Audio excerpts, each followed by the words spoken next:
கிறிஸ்துவில் பிரியமானவர்களே, ஆண்டவராக இயேசு கிறிஸ்துவின் நாமத்திலே உங்கள் யாவரையும் வாழ்த்தி ஆசீர்வதிக்கிறேன்.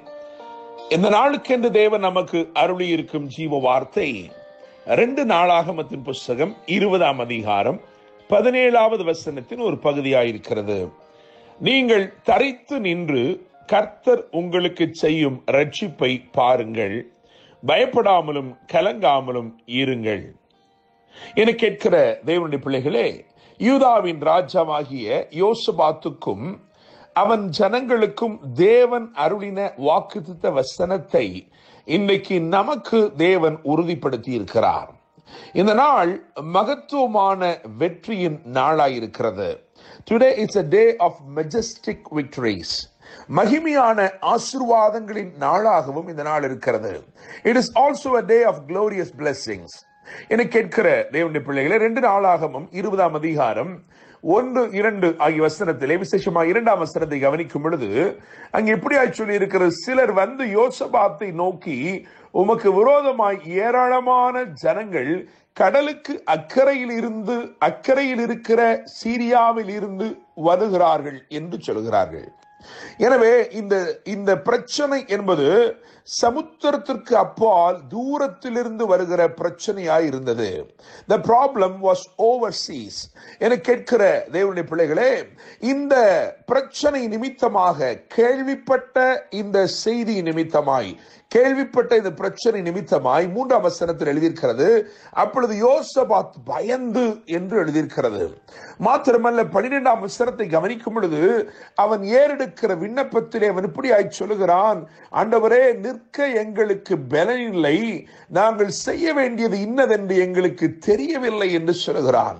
என கேட்கிற தேவனுடைய பிள்ளைகளே, அவன் பயந்து என்று எழுதியிருக்கிறது.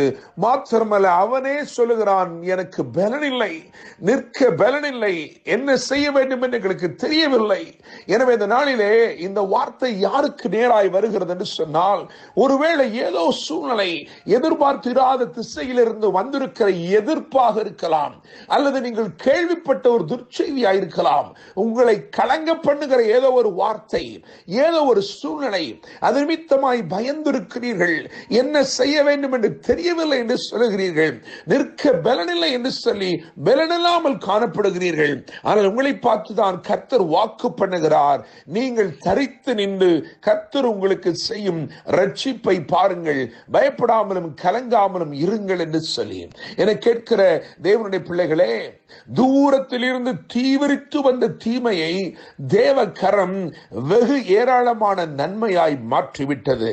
நான் நம்புகிறேன், விசுவாசிக்கிறேன், உங்களுக்கு விரோதமாய் எழும்பி நிற்கிற தீமைகள் எதுவாயிருந்தாலும் இந்த நாளிலே உங்களுக்காக யுத்தம் செய்கிற தேவன், உங்களுக்காய் கிரியை செய்கிற தேவன் அந்த தீமையை ஏராளமான நன்மையாக நிச்சயமாய் மாற்றுவார். தேவன் வாக்கு அருளினார், அப்படியே செய்தார்.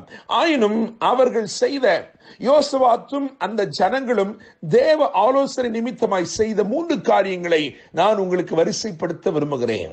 அவைகளை நீங்கள் இந்த நாளிலே அப்படியே செய்ய போகிறீர்கள். தேவன் உங்கள் வாழ்க்கையிலும் தீமையாய் வருகிற, வெகு ஏராளமாய் வருகிற தீமையை வெகு ஏராளமான நன்மையாய் நிச்சயமாய் மாற்றப் போகிறார். 2 நாளாகமம் 20ஆம் அதிகாரம் 4ஆம் வசனத்தை கவனிக்கும் பொழுது அங்கே யூதா ஜனங்கள் கர்த்தரிடத்திலே சகாயம் தேட கூடினார்கள் என்று எழுதியிருக்கிறது.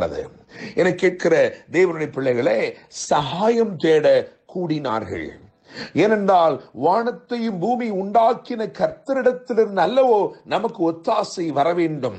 எனவே சகாயம் தேட கூடினார்கள். தாவீது சொல்லுகிறான், இக்கட்டில் எங்களுக்கு உதவி செய்யும் மனுஷருடைய உதவி விருதா என்று சொல்லி.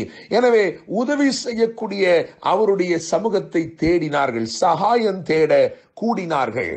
இரண்டாவதாக 2 நாளாகமம் 20ஆம் அதிகாரம் 19ஆம் வசனத்தை பார்க்கும் பொழுது அங்கே எழுதியிருக்கிறது, கோகாத்தியரின் புத்திரரிலும் கோராகியரின் புத்திரரிலும் இருந்த லேவியர் எழுந்திருந்த இஸ்ரவேலின் தேவனாகிய கர்த்தரை மகா சத்தத்தோட கெம்பீரமாய் துதித்தார்கள்.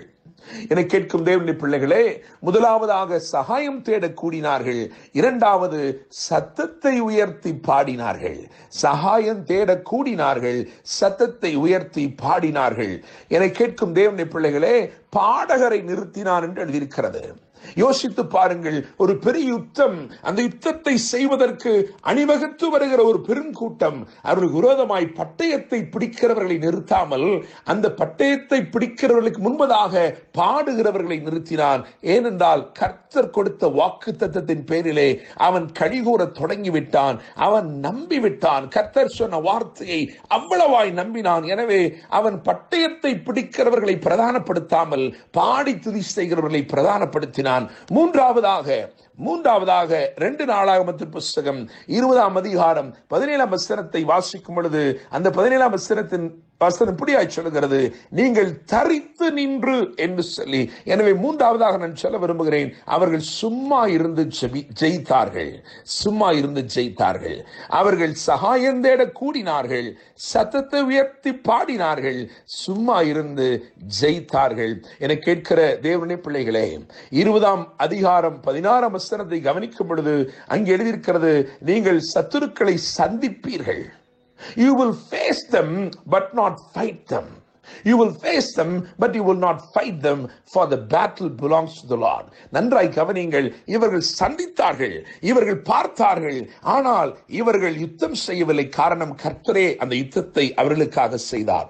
நான் நம்புகிறேன், விசுவாசிக்கிறேன், இந்த நாளிலே கர்த்தர் உங்களை பார்த்து பிடித்தான் சொல்லுகிறார், பாருங்கள், பாடுங்கள், பரிபூர்ண ஆசீர்வாதங்களை பெற்றுக் கொள்ளுங்கள். நான் நம்புகிறேன், தூரத்திலிருந்து தீவிரித்து வருகிற தீமையை, உங்களுக்கு விரோதமாய் உங்களை அழித்து போட வேண்டும் என்று வருகிற அந்த பெரிய தீமையை தேவன் இன்றைக்கு அளவற்ற நன்மையாய் மாற்றி உங்களை ஆசீர்வதிக்க போகிறார்.